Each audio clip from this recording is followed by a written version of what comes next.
नमस्कार दोस्तों, इस वीडियो में हम लोग बात करेंगे कि कैसे हम लोग ट्रेडिंग कर सकते हैं शेयर्स में।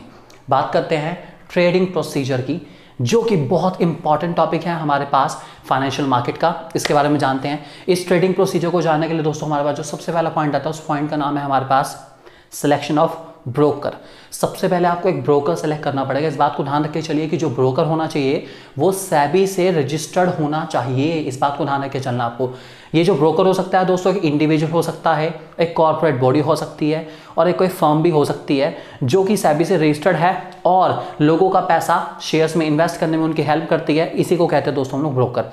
जब ब्रोकर के पास आप जाएंगे, जो दूसरा पॉइंट है हमारे पास दोस्तों उसका नाम है ओपनिंग डीमैट अकाउंट। इस डीमैट अकाउंट को खोलने के लिए ये क्यों जरूरी है मैं आपको बता देता हूं। जब आप शेयर्स को खरीदते हैं तो दोस्तों शेयर्स की जो ट्रेडिंग होगी हमारे पास, उन शेयर्स को आने के लिए एक अकाउंट चाहिए। जब आप खरीद रहे हैं तो वो आपके किसी अकाउंट में आएंगे, आपके बैंक अकाउंट में वो नहीं आ सकते। तो वो शेयर्स जिस अकाउंट में आते हैं उस अकाउंट को कहा जाता है दोस्तों डीमैट अकाउंट, डीमैटेरियलाइजेशन अकाउंट। एक वक्त की बात है जब शेयर्स की ट्रेडिंग फिजिकल फॉर्म में चला करती थी। जब फिजिकल फॉर्म में ट्रेडिंग चला करती थी दोस्तों, फिर तो आप शेयर्स लेने जाते थे, आपको एक शेयर एक कागज का टुकड़ा, 20 शेयर 20 टुकड़े, 50 शेयर 50 टुकड़े, 1000 शेयर 1000 टुकड़े, ऐसे करके लेके आने पड़ते थे। लेकिन अब जो है सेबी ने इसको और फैसिलिटेट कर दिया और सेबी ने कहा आप सीधा पहुंचेगी कहाँ पे, अकाउंट में। और जिस अकाउंट में आते हैं शेयर्स उसी का नाम है डीमैट अकाउंट।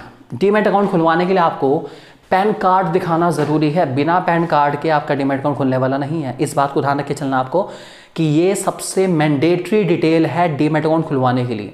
अगर आप शेयर्स में डील करना चाहते हैं तो आपके पास परमानेंट अकाउंट नंबर अर्थात पैन कार्ड होना बहुत ज़्यादा ज़रूरी है। बिना इसके आप शेयर्स में डील नहीं कर सकते। और चीज़ और बता दूं दोस्तों, डीमैट अकाउंट खुलवाने के साथ साथ अपने डीमैट अकाउंट को अपने आप को लिंक कराना पड़ेगा अपने बैंक अकाउंट के साथ, क्योंकि जब आप शेयर्स खरीदेंगे तो आपके बैंक अकाउंट से पैसा कट जाएगा और डीमैट अकाउंट में शेयर्स आ जाएंगे।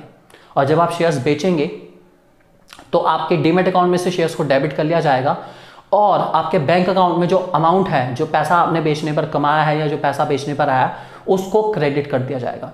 इसके लिए बहुत ज़्यादा ज़रूरी है कि हम अपने बैंक अकाउंट को लिंक करा के चले अपने डीमैट अकाउंट के साथ। ये था दोस्तों मेरा दूसरा पॉइंट जिसका नाम है ओपनिंग डीमैट अकाउट। अब आता है तीसरा पॉइंट जिसका नाम है प्लेसिंग एन ऑर्डर। अब आपको कोई कंपनी के शेयर्स खरीदने हैं तो आपको कुछ नहीं करना भाई, शेयर्स पसंद करो कौन सा शेयर चाहिए, सर्फिंग करिए नेट पे जाके, देखिए कौन सी कंपनी सबसे सही है, सक्सेसफुल कंपनी है, उसके शेयर्स के बारे में नॉलेज रखिए थोड़ी बहुत।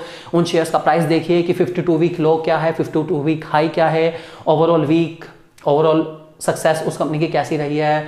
सब कुछ देखने के बाद, एनालाइज करने के बाद अगर आप उस कंपनी के शेयर्स खरीदने का फैसला करते हैं तो आपको कुछ नहीं करना, ब्रोकर को कहिए कि इस कंपनी के शेयर्स मुझे खरीदने हैं, फिलहाल ये प्राइस चल रहा है। मान के चलते किसी कंपनी का शेयर का प्राइस चल रहा है 95 रुपीज़ और मैंने कहा अगर ये शेयर्स आज 93 में मिल रहा हो तो 100 शेयर खरीद लो, मेरे 100 शेयर खरीद लो, अभी खरीद लो कोई दिक्कत नहीं।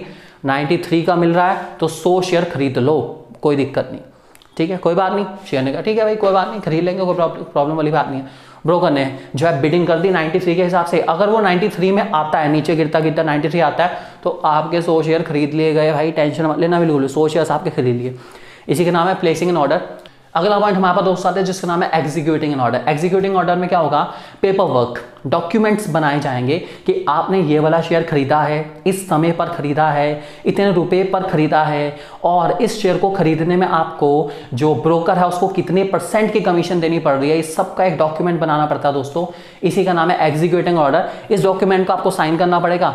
अगर ये फिजिकल फॉर्म में साइन नहीं होता तो आज के टाइम में दोस्तों क्या होता है, हमारी ईमेल आईडी पर ये सारी डिटेल भेज दी जाती है कि आपने ये शेयर खरीदा, इतने का शेयर खरीदा, इतने % कमीशन गई ब्रोकर को।